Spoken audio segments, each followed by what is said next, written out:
أعوذ بالله من الشيطان الرجيم بسم الله الرحمن الرحيم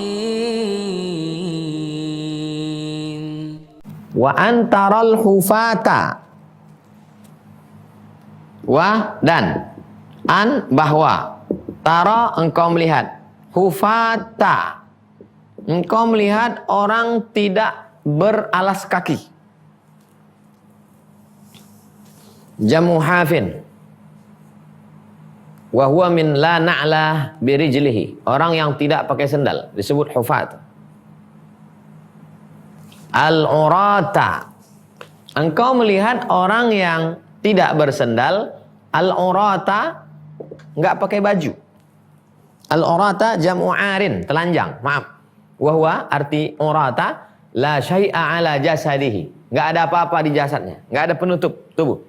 Wa fi riwayatin, dalam riwayat lain, al-hafadah ay al-khadamah, pelayan-pelayan. Al huna, huruf al di pangkal itu wa ini ihtamalat al-istighraq, meskipun maknanya generalisir, illa annal adatal qat'iyyata dallatun ala takhsisihi, tapi ada indikasi bahwa yang dimaksud di sini adalah tertentu. Wa anna kulla wahidin minhum la yahsulu lahu dzalik, tidak semuanya, tidak general.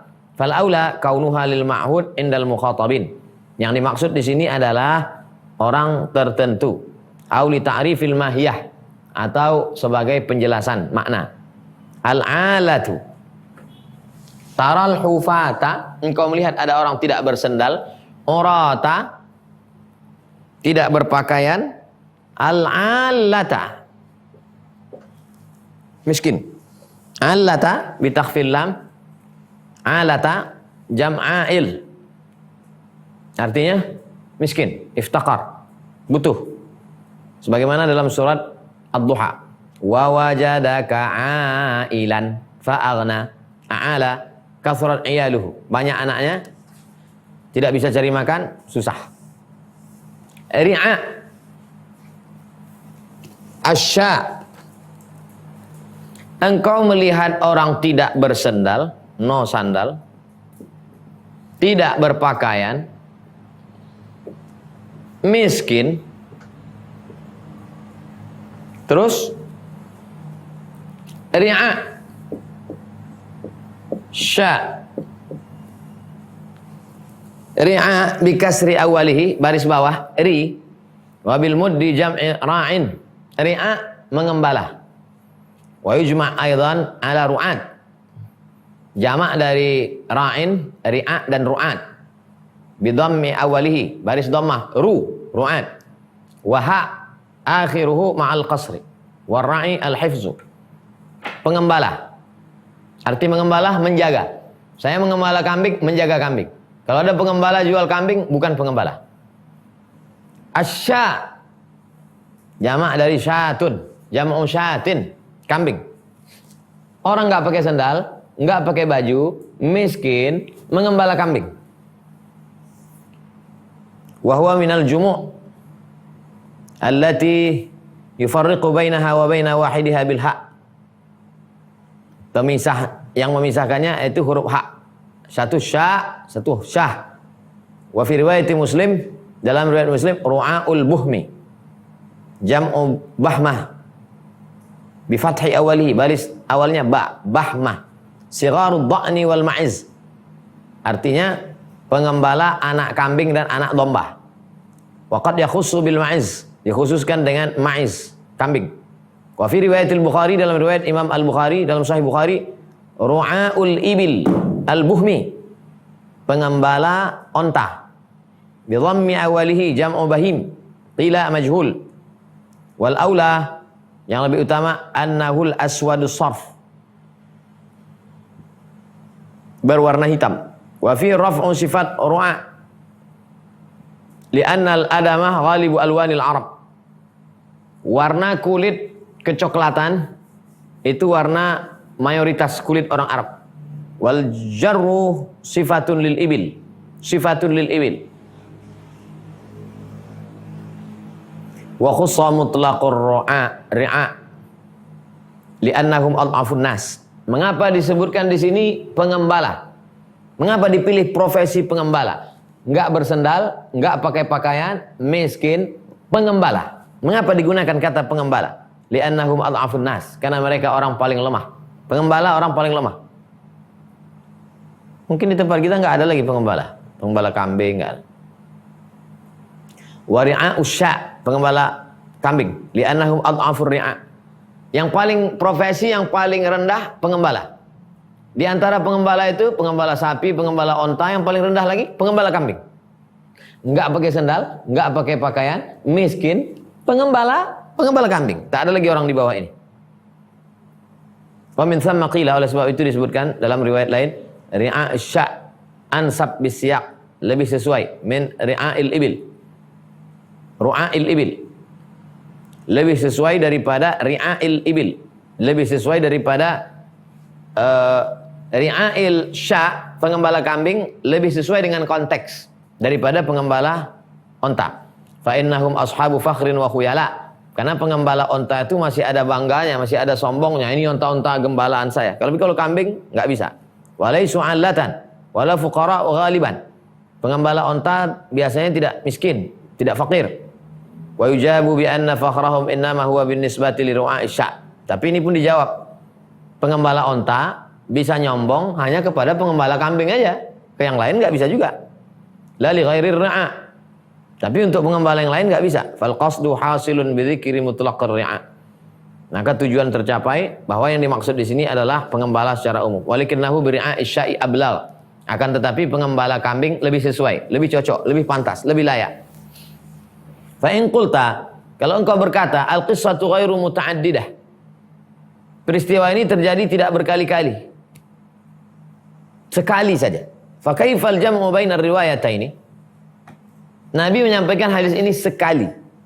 Lalu bagaimana mungkin kita bisa mengkombinasikan antara dua riwayat? Qultu, saya jawab. Yang bertanya siapa? Imam Ibnu Hajar Al-Haythami. Yang menjawab siapa? Dia sendiri. Kalau kau katakan begini, ini argumentasiku. Al-qissatu ghairu muta'addidah. Kisahnya terjadi sekali. Lalu bagaimana mungkin bisa mengkombinasikan dua riwayat? Qultu, saya jawab.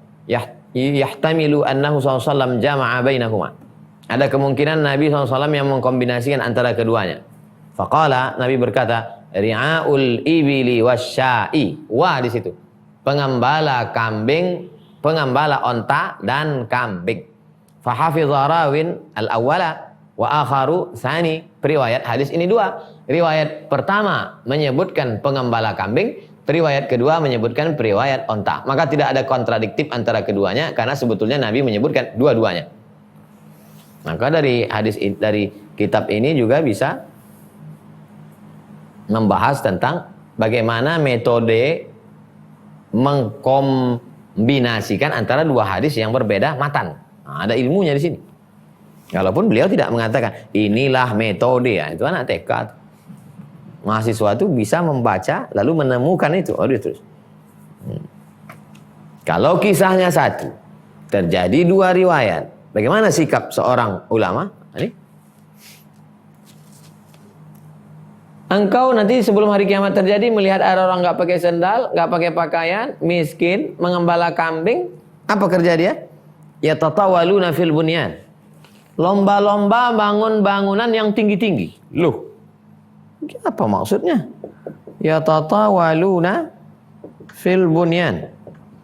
Ya tatawaluna dari kata tawil, tinggi. Bunyan, berlomba-lomba tinggi bangun bangunan. Apakah maksudnya pembangunan Burj di Emirat? Apakah maksudnya membangun tower? Nah, ini kita baca.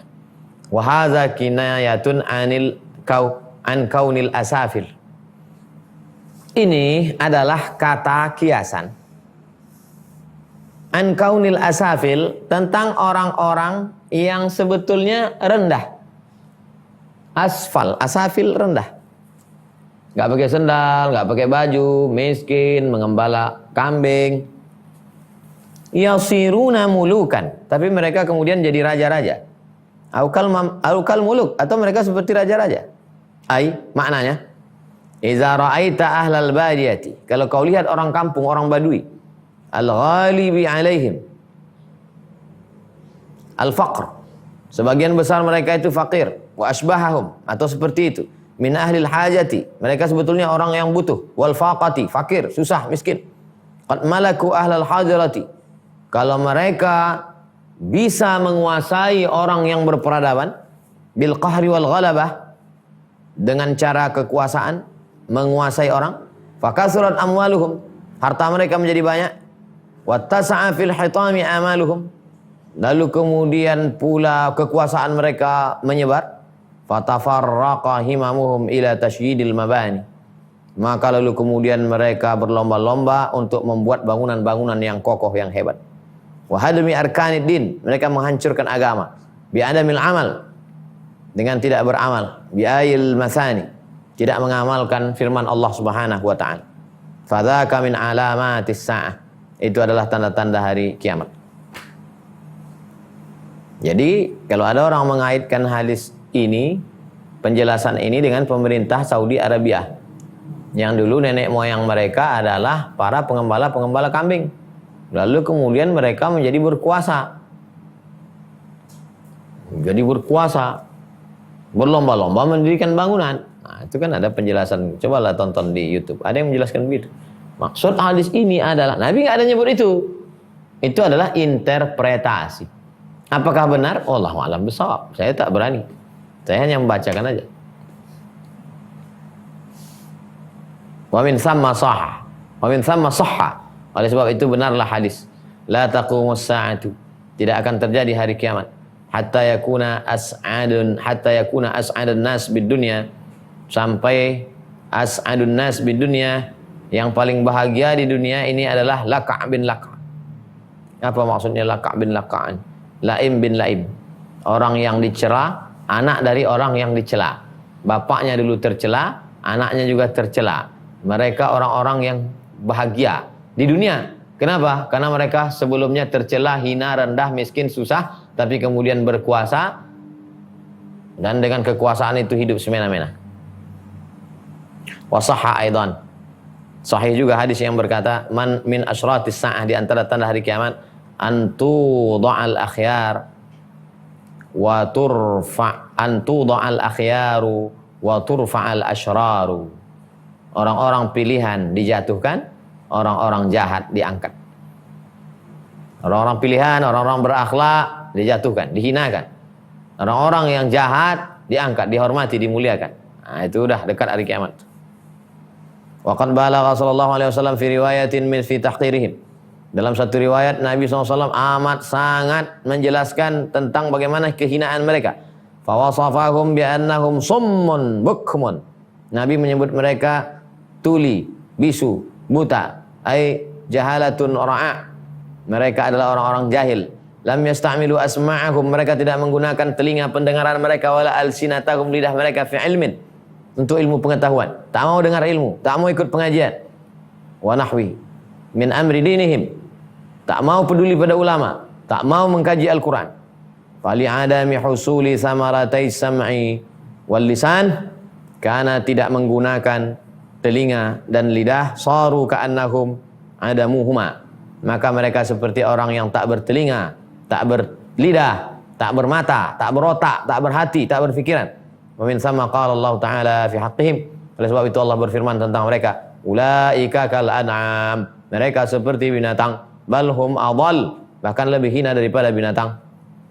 Qila, ada pendapat menyebut fihi dalilun, ini dalil likarahati tatwinil bina'. Ini dalil tidak makruh hukumnya membuat bangunan tinggi-tinggi.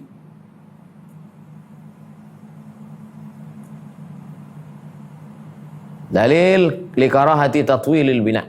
Dalil buku ini 500 tahun yang lalu. Kalau hiduplah sekarang Ibnu Hajar Al-Haytami, dilihatnya orang sekarang berlomba-lomba membuat kondominium, rumah susun, makin tinggi makin hebat. Bahkan ada yang tingginya 1 kilometer. Tower. Wa fi itlaqihi nazar. Tapi pendapat itu, makanya kalau membaca kitab itu jangan selesai. Wa fi itlaqihi nazar. Mengatakan itu secara universal itu perlu nazar, perlu diteliti lagi. Bal wajh. Tapi yang yang perlu diperhatikan adalah taqyidul karahah, ada ikatannya. Makruh in sullimat lima ya'ti la lihada. Faqad marra an ja'la syai'i min amarati sa'ah la yaqtadi dhammahu. Kalau sesuatu itu menjadi tanda-tanda hari kiamat, itu bukan berarti tercela. Bimala tad'ul hajah ilaih. Kalau mendirikan bangunan tidak perlu hanya untuk angku-angku sombong-sombong, nah itu yang tercela. Tapi kalau mendirikan bangunan 100 lantai tinggi ke atas, positif. Karena di perkotaan nggak mungkin membangun ke samping, akhirnya tinggi ke atas. Nah, boleh. Ustaz Somad, katanya nggak boleh buat bangunan tinggi ke atas. Kalau nggak ada tujuannya. Ada juga orang buat bangunan tinggi ke atas hanya untuk mengatakan, saya lah yang pertama kali membuat bangunan paling tertinggi di dunia. Tujuannya nggak ada. Tapi kalau dia bangun pondok pesantren tertinggi di dunia, gratis, nah, bagus. Kalau ada tujuannya. Wa alaihi yuhmalu khabar yu'jaru ibnu Adam ala kulli syai'in. Setiap anak Adam manusia diberi balasan pahala illa ma yadha'uhu fi hadzal turab, kecuali yang dijadikannya di tanah ini. Jadi kalau ada tujuannya baik, enggak ada tujuannya mubazir haram. Wa khabaru Abi Dawud, riwayat Imam Abu Dawud, annahu sallallahu alaihi wasallam kharaja, Nabi SAW suatu hari keluar dari rumah, fara'a qubbatan musyrifah. Nabi melihat ada kubah yang tinggi. Faqala, "Ma hadhihi?" Ada apa ini? Qalu hadza li rajulin minal ansar. Ini punya orang Ansar. Faja'a fa sallama 'ala Nabi. Dia datang dan mengucapkan salam kepada Nabi, "Assalamu alayka ya Rasulullah." Fa'arada anhu, Nabi menolak. Fa'ala dzalika miraran, berkali-kali. Fahada mahar rajul. Lalu orang itu menghancurkannya karena tak ada tujuannya. Kalau ada tujuannya untuk tempat berlindung, untuk tempat fakir miskin, boleh. Wa khabar at-Tabrani, dalam riwayat Imam Tabrani, kullu bina'in, setiap bangunan, wa asyara biyadihi hakadha ala ra'sihi, setiap bangunan begini, diletakkan di atas kepalanya. Setiap bangunan, maksudnya yang tinggi-tinggi, aksar min hadha fahuwa wibalun. Siapa yang membangun bangunan tinggi seperti ini, aksar min hadha fahuwa wibalun. Kalau tinggi lebih seperti ini, maka itu adalah perbuatan yang tercela. Wa akhraja Ibnu Abi Dunya an Ammar bin Abi Ammar. Diriwayatkan oleh Ibnu Abi Dunya dari Ammar bin Abi Ammar, dia berkata, "Idza rafa'a ar-rajulu bina'ahu." Kalau ada orang membangun bangunan tinggi, fawqa sab'ati adhra', di atas 7 hasta. Shibran bi shibrin, zira'an bi zira'in. Nudia, dia akan dipanggil nanti pada hari kiamat. Ya afsaqal fasiqin. Wahai orang fasik di antara yang fasik, ila aina, mau ke mana? Wa mithluhu la yuqalu min qibalir ra'i. Semua riwayat ini tidak mungkin berdasarkan akal pikiran, pastilah itu wahyu dari Allah kepada Nabi Muhammad sallallahu alaihi wasallam. Demikianlah kaji kita pada malam hari ini.